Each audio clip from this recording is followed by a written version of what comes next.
Competitive video gaming has been a thing since pretty much the beginning of video game history. Long before people were queuing into League of Legends lobbies, gamers were going head to head to see who can outdo their competitors. The first event dates all the way back to the ancient times of 1972, where proto gamers competed to outscore one another in Pong for the glory of a year-long subscription to Rolling Stone magazine, an honor historians tell me is of great value at the time. Fast forward to the 1980s and we start to see some capital G gamers stepping onto the blossoming battlefield to compete in arcade games like Pac-Man and Mario Bros. As time has gone on, we've seen video games grow exponentially into a global phenomenon, and with the rise of games like Halo, Call of Duty, StarCraft, and CSGO, competitive video games, or esports as the e-boys and girls call it, began to explode all over the place. We saw leagues form for StarCraft with international championships selling out literal stadiums to watch this guy scream at the top of his lungs about stuff I can barely comprehend. As he's trying to get that shot, it does land! He gets all the Brood Lords! What? Oh my god. Call of Duty and Halo gained their own leagues with millions of dollars of prize money on the line. Evo put on the gloves and started letting gamers throw virtual hands in a number of fighting games. And around the time of 2015, organizations the world over began to realize maybe esports isn't just some fad that was going to fade away with time. The rise of streaming sites like Twitch meant more kids were finding out that they could find a new outlet through esports too, which led many of them to take to their schools and form esports clubs, offering them a sense of community and drive they never had before. Slowly, over the last 10 years or so, those clubs have grown into full-fledged teams. Those teams then organized into conferences, and those conferences began to host full-on tournaments. Conferences like the one Royden and I attended on December 15th, hosted by Vanta and Baylor University here in Waco. I got to experience firsthand the passion these kids and coaches bring to the game, and also the extremely uphill battle they are facing to find legitimacy.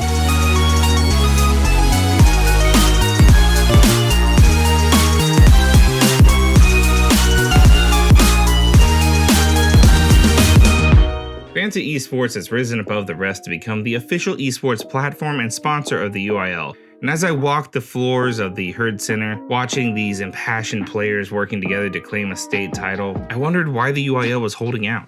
Perhaps they were worried about the stigma around video games as a sort of brain dead or lesser than activity. If that's the case, then they need to sit down and talk to some of the adults that are here backing this cause. Vanta's own marketing strategist and public speaking expert will tell you, this is about more than just playing video games. The term gamer has ceased to have any relevance. You will not find a young person in America today that doesn't at least play some kind of game, even if it's just something silly on their phone. Every single one of us plays games at some point in our lives. These kids just take it that extra step further, that extra little bit of competition. But more than that, if we look at it, say, at a high school level like we're seeing today, 60% of high school students in the US who are participating in these after-school clubs have never done any extracurricular before, ever, in their entire school career. These are kids who don't do basketball or football, they don't do band or debate. They would be sitting at home alone, maybe on Discord call with their friends or something, maybe playing games. But being able to give them the opportunities to come here in person and do this, if you see that, if you see the passion, you see the dedication, you realize that yes, and of course, all things in moderation. But if we see it like this, in a venue like this, with the commentators and the music and the lights, I think they realize, gaming is something that, yeah, I want to see my kid pursue this, especially when six-figure scholarships potentially are on the line.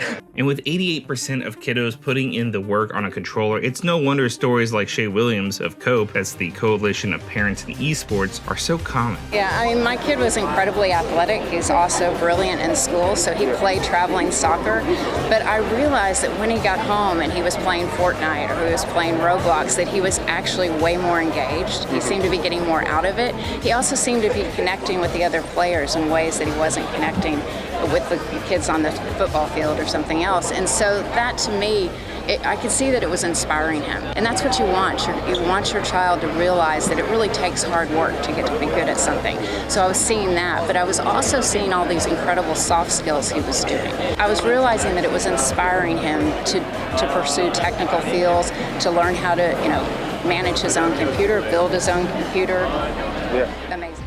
Her son's interest and engagement in gaming was enough to get her to not only back his love of the game, but establish a whole foundation to help parents see the value of esports. As a parent, that makes me feel like I am lacking somehow in foundations for my children. Anyway, in esports, you're going to get all the same skills that you get from normal sports like team building, discipline, focus, and an understanding of what hard work can get you, but with the added side of business savvy and tech skills, helping these kids realize their full potential in one way or another. Look, you may look at these kids and try to put them in a box altogether like Pikmin shoved into a vacuum, but the one thing I saw while I was there more than anything is that esports attracts gamers from all walks of life. I'm thinking I want to do medicine. Yeah, so that's something that I'm really interested in. Nice. And I feel like just being within the esports community, it like gets me more in tune with technology. Yeah. I'm more understanding of what's happening in the tech field, and it's just something that I'm interested in.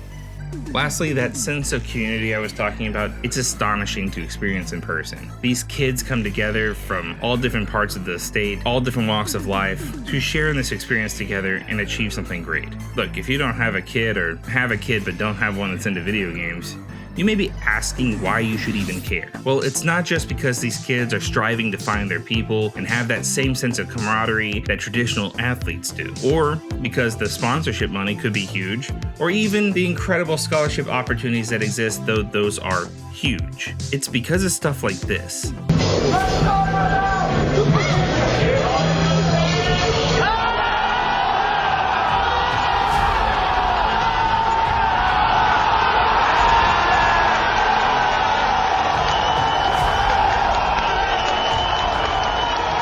It's that same thrill that comes from watching sports. The underdog story of a team coming back from the brink. The massive upsets that happen during fighting games. Cut the follow-up, Yeah, pushing towards the wall as well. Oh, but just short.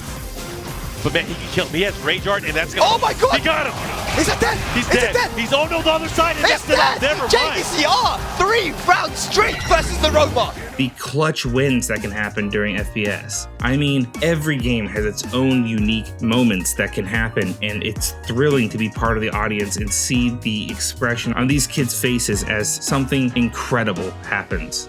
Look, if you're not going to support this to give these kids a place to go and a community all their own, do it because video games are rad, and there's nothing cooler than seeing something that is rad made even cooler by people doing it at such a high level. Look, if you're skeptical about esports or video games in general, and you have a kid that is interested or maybe even isn't expressing an interest yet but could be interested, sit down and talk to them. Community is so key for these kids.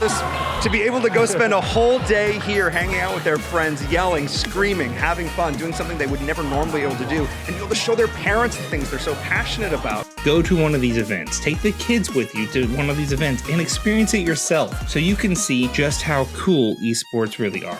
So why not go check it out? For Hardwired, I'm Andrew Hamilton.